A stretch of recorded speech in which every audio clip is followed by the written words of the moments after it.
우리가 함께 볼 하나님의 말씀 히브리서 3장 1절 말씀입니다. 히브리서 3장 1절 한 절입니다. 히브리서 3장 1절 한 절입니다. 우리 한 목소리로 함께 합독하도록 하겠습니다. 그러므로 함께 하늘의 부르심을 받은 거룩한 형제들아, 우리가 믿는 도리의 사도이시며 대제사장이신 예수를 깊이 생각하라. 아멘. 잔느 귀용이 쓴 예수 그리스도를 깊이 체험하기라는 책에서 그가 이런 말을 합니다. 대부분의 그리스도인들은 자신이 주님과 깊고 내면적인 관계로 부르심을 입었다고 생각하지 않는다. 이 전제로 이 책이 쓰여집니다. 여러분들은 주님이 여러분들을 부르신 이유가 깊은 관계를 맺기 위해서 부르셨다고 믿고 살아가고 계십니까? 그렇다면 어떤 관계를 맺고 살아가고 계십니까? 주님과의 어떤 깊은 내면의 소통이 어떻게 이루어지고 있죠? 분명히 여러분들은 예배 자리에 나와 예배하고 또 이 안에서 감격과 기쁨을 가지고는 분명히 있습니다. 그런데 그게 내 감격과 내 기쁨인지 주님과 함께하는 기쁨인지를 꼭 기억해 보셨으면 좋겠습니다. 그러면서 이 잔는 귀용은 이 예수 그리스도를 깊이 체험하기 위해서는 이 책의 내용이 기도해야 한다라고 이야기를 하면서 여러 가지 기도의 방법들을 이야기합니다. 성경 말씀으로 기도하라.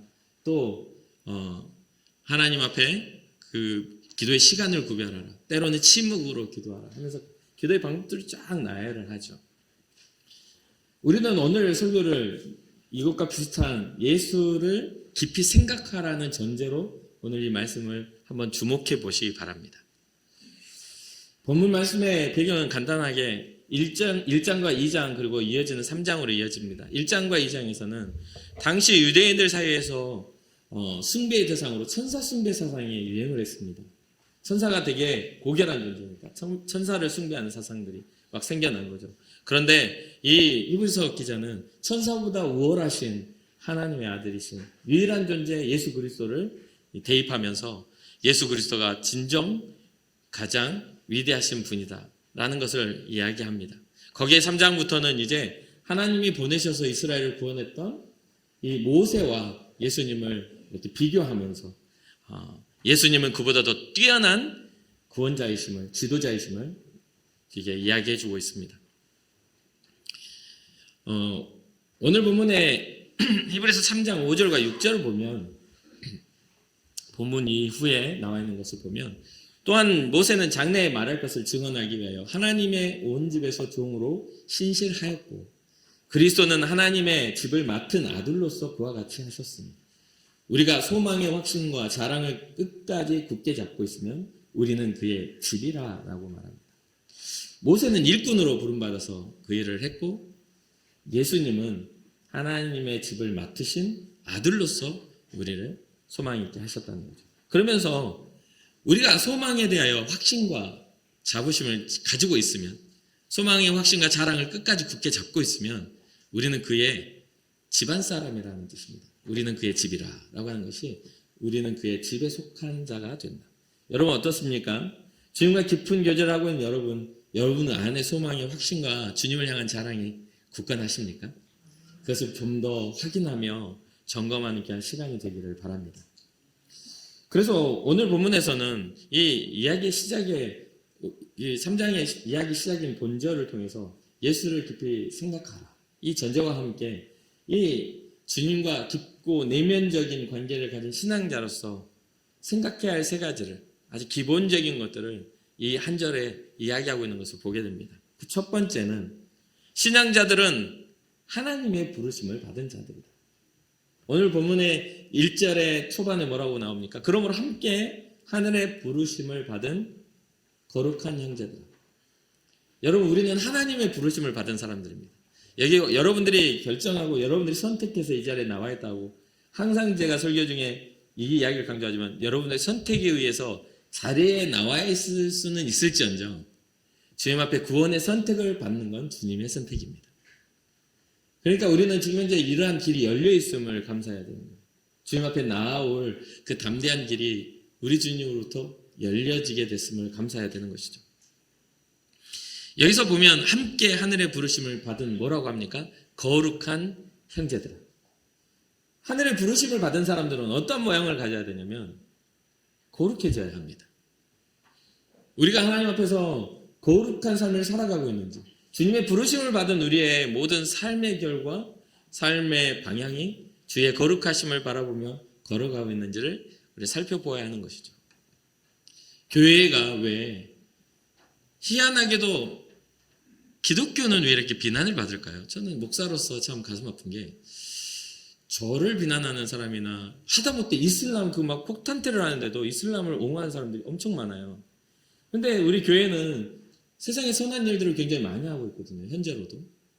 우리 교회가 여기 설교할 때 제가 나쁜 짓 하자고 설교한 적이 단 한 번이라도 있던가요? 한 번도 없죠. 그런데도 이상하게도 교회에 대한 이야기가 세상에 퍼지면 기독교인이네, 저런 기독교인들은 다 말살시켜야 되네. 아니, 폭탄테러 하면서 사람을 죽이는 이슬람도 받아들이자고 하는 사람들이 묘하게 교회는 반대를 합니다. 그런데 또 재미있는 거는요, 교회를 다니는 우리에게도 자부심이 별로 없어요. 이게 아주 큰 문제 아니겠습니까?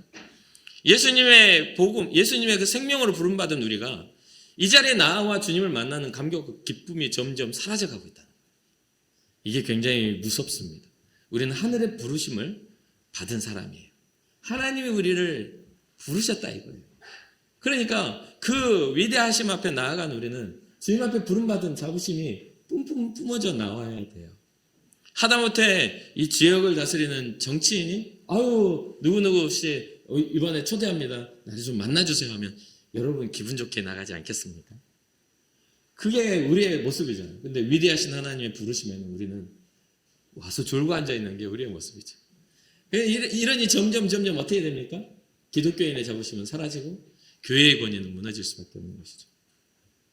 어떻습니까? 여러분은 교회에 나와 우리는 예수님의 이름에는 모든 복이 있다고 여깁니다. 예수님의 이름 안에는 질병이 떠나가고 가난이 물러가고 모든 저주가 끊어지게 됩니다.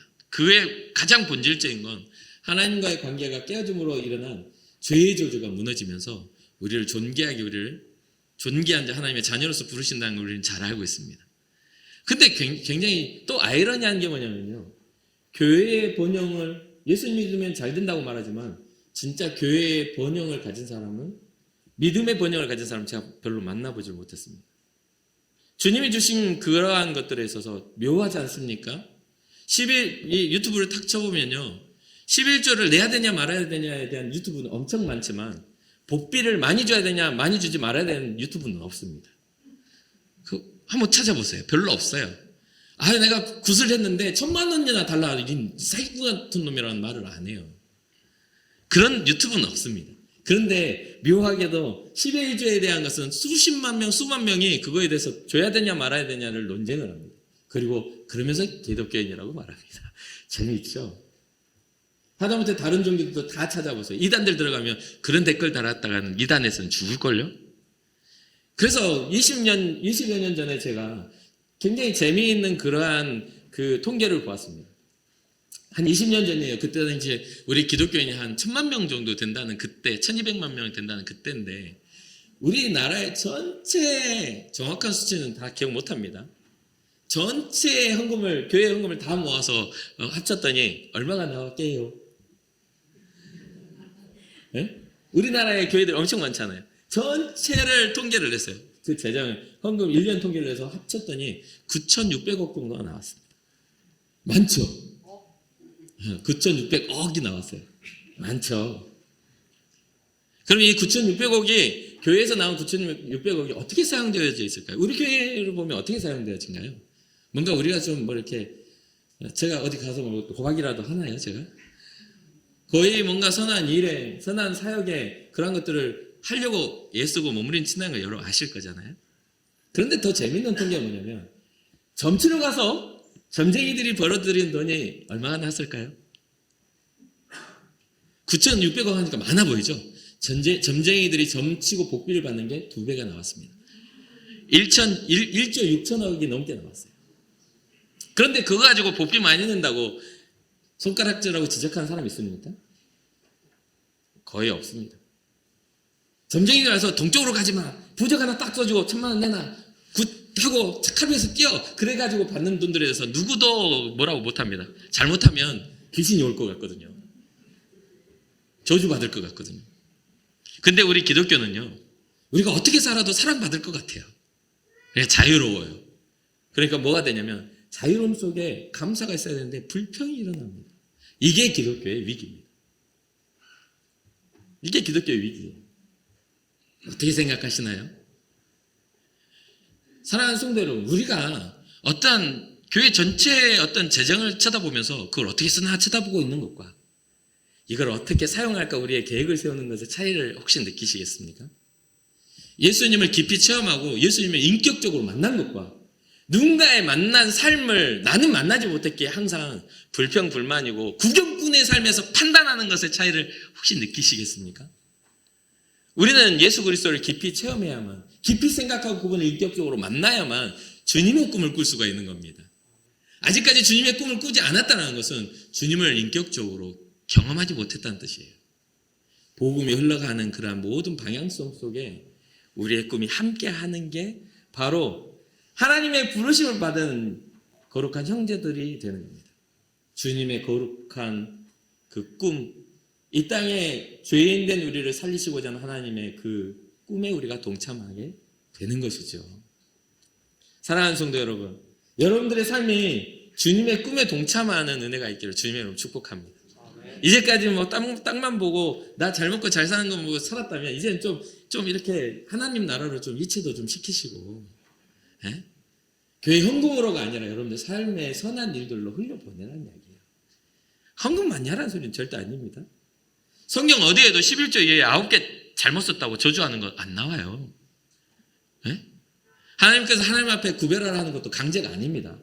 감사를 가진 자들이 구별해서 하는 겁니다. 나머지 9개 잘못 썼다고 저주받은 구절이 있으면 가지고 와보세요.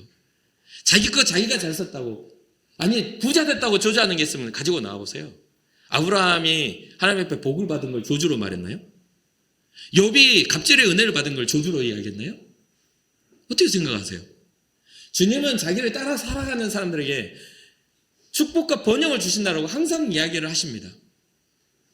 주님 앞에 나온 사람들, 성경은 항상 그렇게 말을 해요. 근데 우리의 믿음이 그것을 따라 살지 못할 주님을 신뢰하지 않는 믿음이기 때문에 그게 문제입니다. 우리가 필요한 것만 갖다가 가난한 자의 하나님인 것처럼 착각하지 말라는 얘기예요. 하나님의 은혜는 뭔가 소외받고 억눌리고 가난한 자들에게만 향하고 있는 것처럼 생각하면 안 돼요. 그럼 우리는 가난한 자가 돼야 되고 거지 같은 인생을 살아야 돼요. 그래야 주의 은혜를 받죠.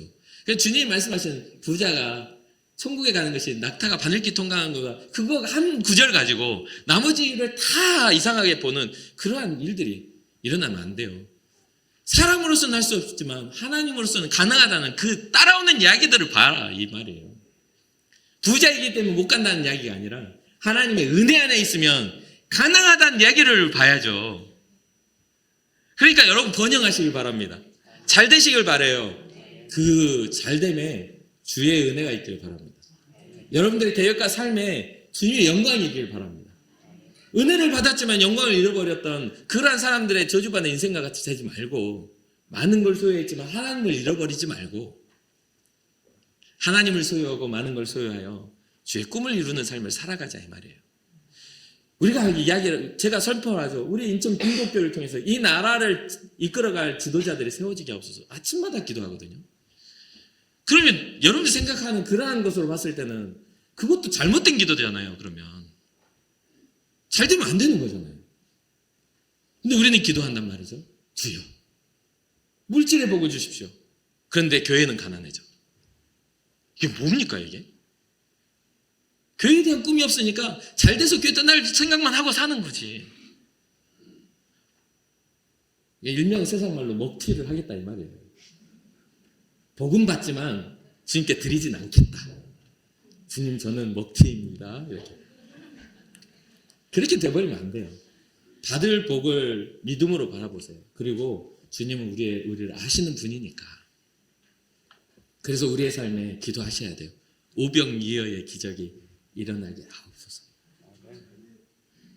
내 자녀들에게 주님의 꿈을 주셔서 오바댜와 같이 마지막 때에 주의 선지자들을 살릴 수 있는 힘을 주십시오.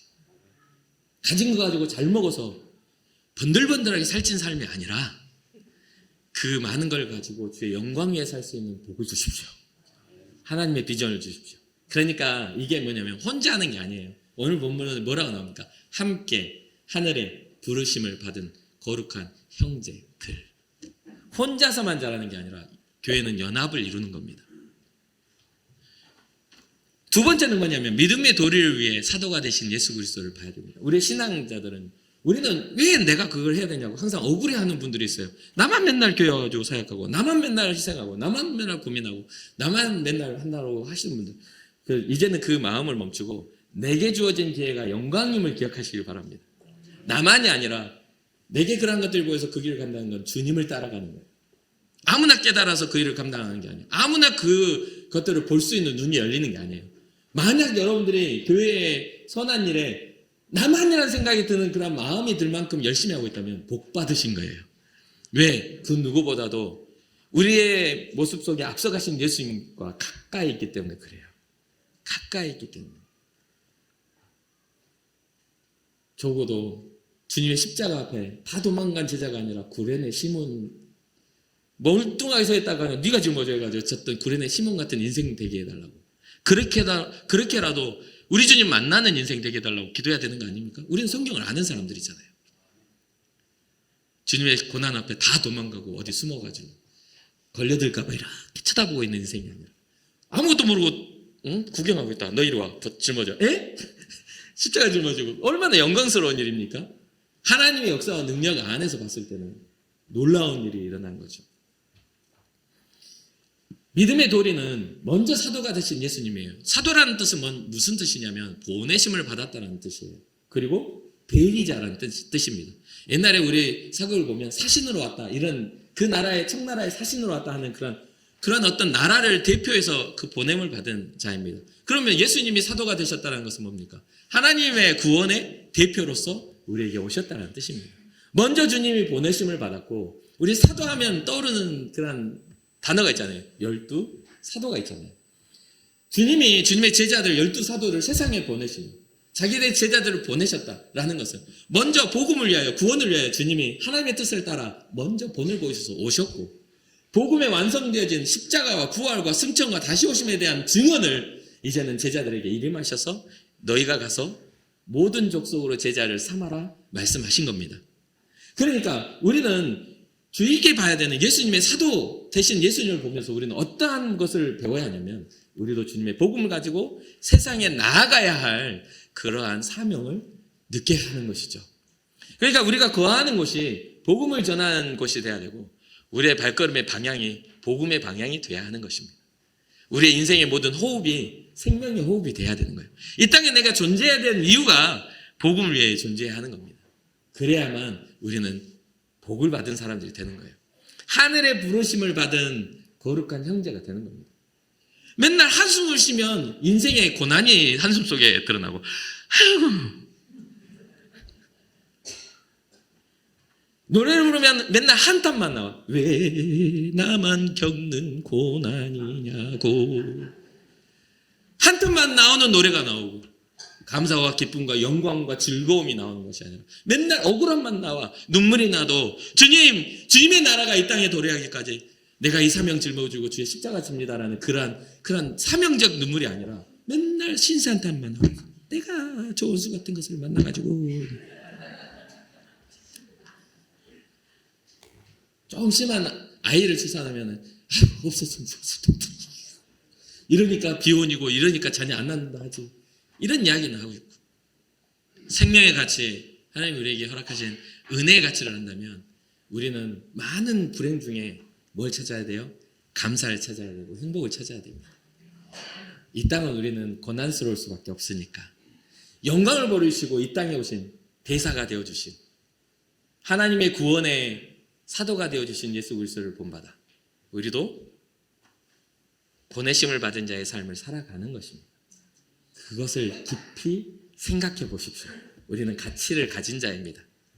예수님의 사랑을 깨달은 자입니다. 그 생명의 은혜를, 그 놀라움을 경험한 자들이라 이 말이에요. 모르는 사람들처럼 누군가를 만나면 복음을 전할 어떤 것이 없어. 교회에 내가 가야 되는데 교회에 대해 설명해봐. 우리 교회는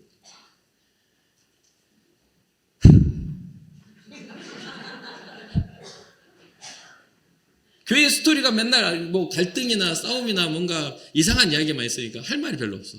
근데 교회 스토리는 예수 그리스도가 돼야 되지. 우리 교회는 생명 살리는 교회야. 우리 교회는 예수의 생명이 흘러가는 교회야. 이게 우리 다른 말 많이 안 해도 돼요. 여러분들의 삶의 스토리 뭐 간증, 획기적인 변화 이런 거 말 안 해줘도 돼요. 그곳에서는 예수님의 생명을 아는 곳이야. 우리 주님이 우리를 어떻게 사랑하셨는지를 배울 수 있는 교회야 라고 여러분들의 삶을 통해서 가르쳐 주시기 바랍니다. 세 번째는 믿음의 도리가 뭐냐면 예수님은 대제사장이라 이거예요. 대제사장은 하나님과 사람 사이를 가로막고 있는 죄를 속하는 제사를 드리는 존재입니다. 그러니까 하나님과 인간을 연결하는 중재자의 역할이죠.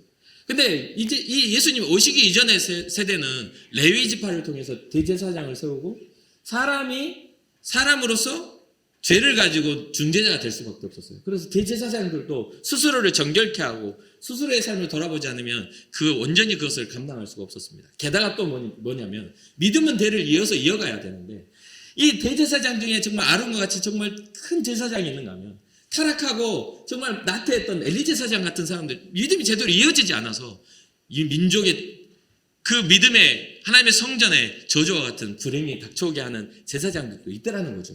그러니까 이 유한한 존재가 영원하신 하나님 앞에 그걸 이끌어가기가 너무나 어려웠습니다. 그래서 하나님은 우리를 구원하시기 위하여 예수 그리스도를 대제사장 삼으셔서 하나님과 우리와 사이에 영원한 그러한 중재자를 삼아 주셨다는 거죠.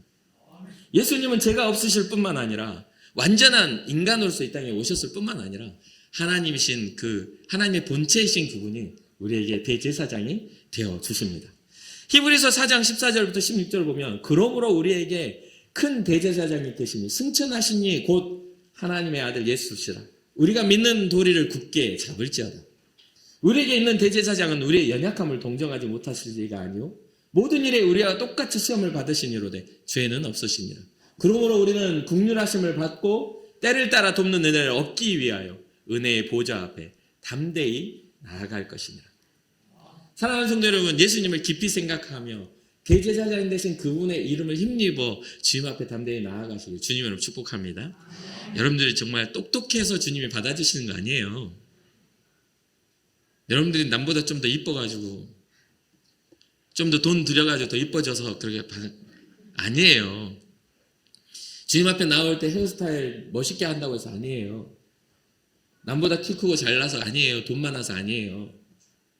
우리가 주님 앞에 나아갈 힘은 오직 예수 그리스도의 보혈밖에 없어요. 꼭 기억하시기 바랍니다. 나름대로 이 시대를 살아가면서 이런 복음 전하는 게 용기가 필요해요. 그거 아십니까? 복 받으라고 복 받는 비결 여러 가지 이야기하면 여러분 되게 좋아하실걸요. 근데 그것이 목회하기 더 편하기도 해요. 적당하게 이야기하고 적당하게 설명해주고 적당하게 좋은 것들 인생의 성공한 법칙들 이야기해주면 좋아하겠죠. 그러나 진짜 복음을 붙잡고 살아간다는 게 보통 일은 아니에요. 왜냐하면 그 복음은요 여러분들에게만 향하는 게 아니라 복음을 전하는 저에게도 향하고 있기 때문에 그래요. 복음은 여러분들의 마음만 회개하게 하고 가슴을 치게 하는 게 아니라 복음 앞에 엎드린 제 마음을 치게 만드는 힘이 있기 때문에 그래요. 우리가 생명을 가졌다는 것은 바로 그런 겁니다. 내 마음을 칠 수 있는 복음이 내 안에 있어야만 되는 거예요. 그래서 여러분들의 삶에 있어서 여러분들 현장에 있어서 예수 그리스도를 깊이 경험함으로 그 이름에 힘입는 삶을 사시기를 주님 여러분 축복합니다. 오직 예수님으로만 은혜의 보좌 앞에 담대해야 할 수 있습니다. 오직 예수 그리스도의 이름으로만 긍휼하심과 때를 따라 돕는 은혜가 의미가 있게 됩니다. 세상의 번영이 복이 아니라 주님 앞에서의 번영이 복입니다. 세상의 지혜가 복이 아니라 하나님의 지혜가 복입니다. 그러니 여러분들 삶에 있어서 그러한 복이 열려지기를 주님의 이름으로 축복합니다. 프랑스의 천재 수학자이면서 물리학자고 또 정말 어렸을 때부터 12살에 공부를 시작해서 16살에 정말 자기의 이론을 발표한 그러한 존재가 있어요. 누구냐면 바로 파스칼입니다. 잘 알죠? 파스칼이 원래 철학자였는데 하나님을 경험한 후에 10년 하나님의 역사를 경험한 후에 이런 이야기를 합니다. 예수 그리스도를 알지 못하는 것은 옛길이다. 의문에 묵은 것에 불과하다. 12살에 공부를 해서 16살에 자기 이론을 발표합니다. 여러분들 12살 하면 애기 아닙니까? 16살이면 중학교 3학년인데 여러분 대단하다고 여기진 않죠. 천재긴 천재예요. 그런데 인생에 있어서 저는 그래요. 그냥 12살이고 14살이고 15살이고 17살이고 10대입니다. 10대. 10대는 무서운 거예요. 이미 10대가 되면 우리는 인생을 바라보며 성장해야 될 그 청소년기에 접한 겁니다. 그리고 그 청소년기가 물에 익어야만 청년기를 맞이할 수 있는 거고, 청년의 시기가 물을 익어야만 장년을 아름답게 보낼 수 있는 것이죠. 그러니까 이미 이 파스칼의 이야기가 그래요. 파스칼은 오래 살지 않았던 것 같아요. 40살이 되지 않아서 죽었거든요. 천재는 뭐 단명을 하는 것 같죠. 근데 그러한 천재인데 이 파스칼은 어느 정도냐면 우리가 진공 상태 있죠. 이 진공 상태를 발견한 사람입니다. 그리고 우리가 사용하는 계산기를 발명한 사람이에요. 대단하지 않습니까? 근데 그가 그런 말을 해요. 우리가 발견하는 모든 것은 명제에 불과하다. 명제라는 건 뭐냐면요, 이미 하나님이 원론적으로 만들어내는 것, 하나님이 창조하신 것에서 우리는 발견하는 것에 불과해. 하나님이 이러한 법칙을 만들어 놓으셨구나. 그러니까 우리는 뭔가를 창조할 수가 없습니다. 지금 과학이 지배하는 시대에 사는 우리는요, 하나님이 만들어 놓으신 세계 안에서 우리는 뭔가를 발견하고 우리의 삶을 번영시켜 가고 있는 수준에 불과합니다. 파스칼이 그런 이야기를 해요. 진정한 원론은 하나님께 있다. 모든 은행의 법칙, 세상의 우주의 법칙, 우리가 알게 되는 과학의 모든 은행도 하나님이 만들어 놓으신 세상 속에서 우리는 발견하는 명제에 불과하다.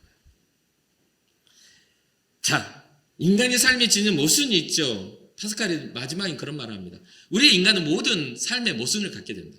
그 모순 안에서 구원을 받을 수 있는 유일한 길은 오직 예수 그리스도. 아무리 완성되어져 보여도 우리는 모순 속에 살아갑니다. 우리가 이 땅에 호흡하며 살아가는 모든 순간 속에 우리가 한번 내쉬고 들이마시고 내뱉는 모든 호흡 속에서도 우리는 많은 모순 속에 살아가요. 우리에게 질병을 줄 만한 많은 것들이 우리 몸 안에 들어와서 정화되지 않으면 우리는 살아갈 수 없는 존재인 것이죠. 그러나 하나님의 세상은 놀라워서 우리로 하여금 그 모든 질병을 이길 힘을 주시고 우리에게 주어진 수명과 삶을 살 수 있는 생명의 근원이 되어주시는 은혜 안에 있음을 꼭 기억하시기 바랍니다.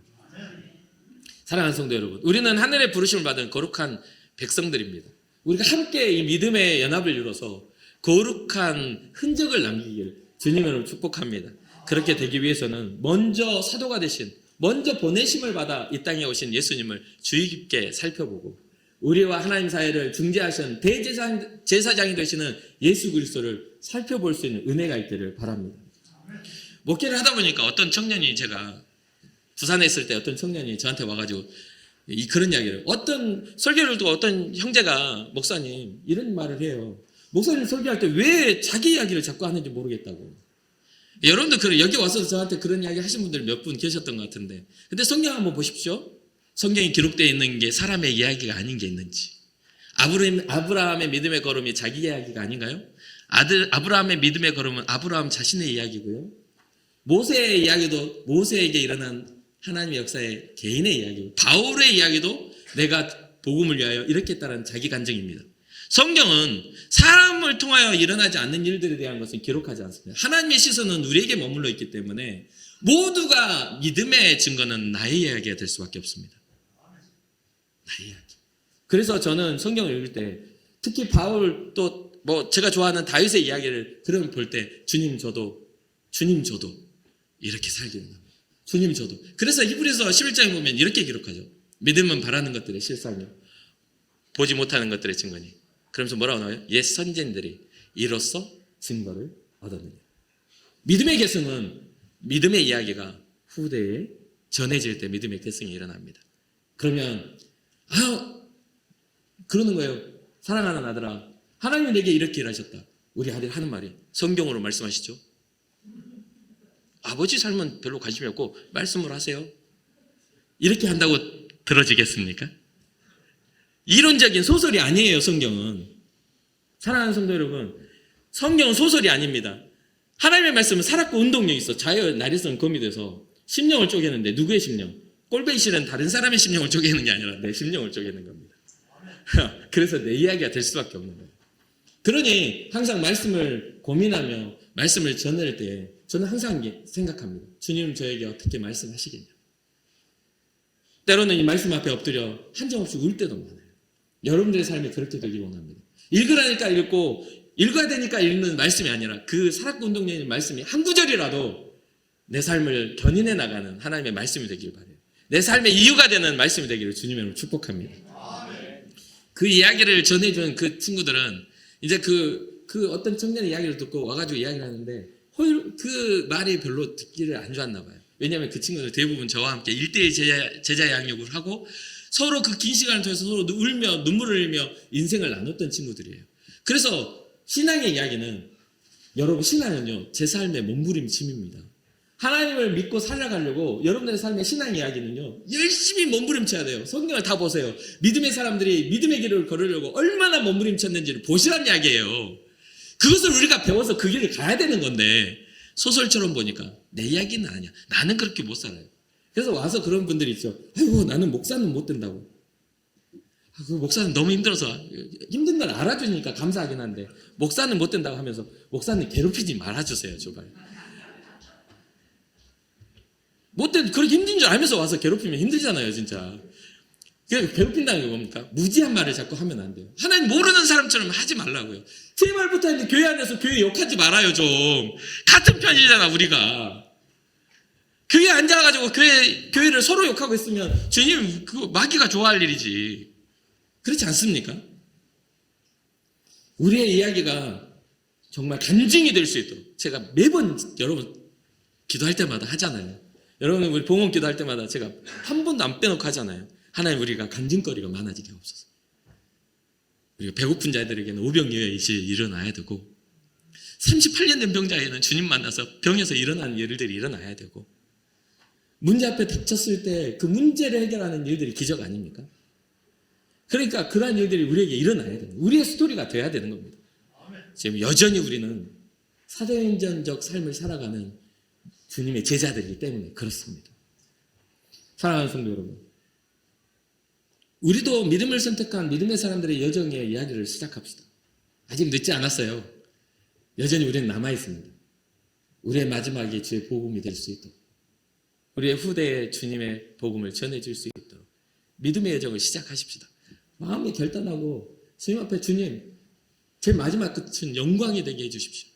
주의 복음을 전하는 복음의 사람이 되게 해주십시오. 이런 꿈을 꿀 수 있는 것이죠. 그러려면 어떻게 해야 돼요? 주님을 깊이 생각하십시오. 주님이 이 땅에 오셔서 어떠한 모습을 우리에게 사랑하셨는지 그분의 십자가와 그분의 부활과 그분의 승천과 다시 오실 주님을 깊이 생각하는 겁니다. 끝이 없는 끝을 모르는 사람들처럼 무지하게 살지 말고 이 땅만 쳐다보다가 맨날 그렇게 살다가 이 땅의 일들만 울다가 가지 말고 하늘의 일을 두고 거룩한 손 들고 울어줄 수 있는 그러한 믿음의 사람들이 여러분과 제가 되기를 주님의 이름으로 축복합니다. 잠시 기도하겠습니다.